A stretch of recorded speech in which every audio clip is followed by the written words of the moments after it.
Elle a fait de la sorcellerie à sa propre sœur jumelle. Cette histoire est vraie et elle va vraiment vous choquer. C'est l'histoire de Saba et Naba, deux jumelles nées du même ventre avec seulement 6 minutes d'intervalle, mais elles sont tellement différentes. Naba était brune à la pommade, tandis que Saba était blonde aux yeux bleus avec la peau très blanche. Dès leur enfance, Saba dépassait sa sœur dans tous les domaines. L'intelligence, les études, le comportement et même l'organisation. C'est là que la jalousie a commencé à s'emparer du cœur de Naba.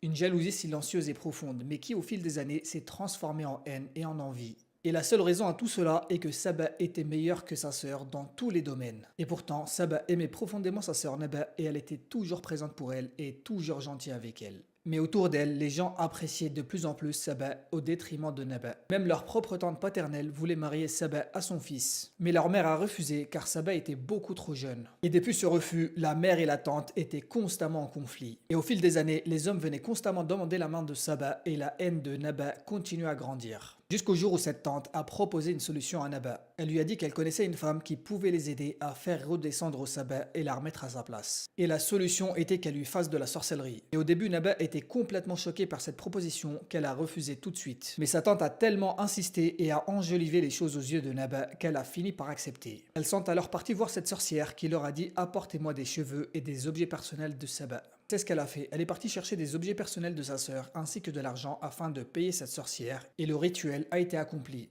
Ensuite, la sorcière leur a demandé d'enterrer tout cela dans un endroit bien précis. Et peu de temps après, un homme est venu demander la main de Saba et elle s'est mariée. Mais juste après le mariage, Saba a commencé à ressentir des présences étranges et à voir des ombres. Et sa santé s'est très rapidement dégradée et toute sa vie s'est mise à aller de travers, plus rien n'allait. Et suite à cette situation, le stress et la douleur ont provoqué une crise cardiaque chez leur père, qui a fini par décéder.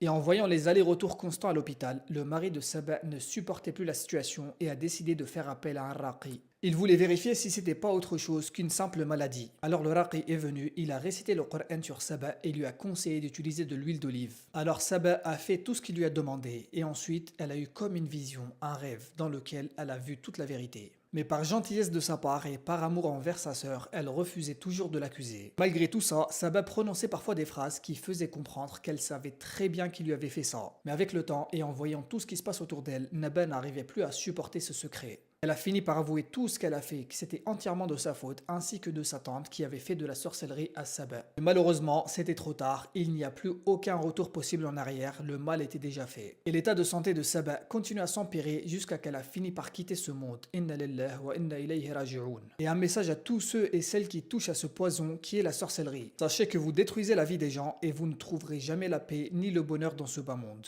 Et dans l'au-delà, un châtiment éternel vous attend.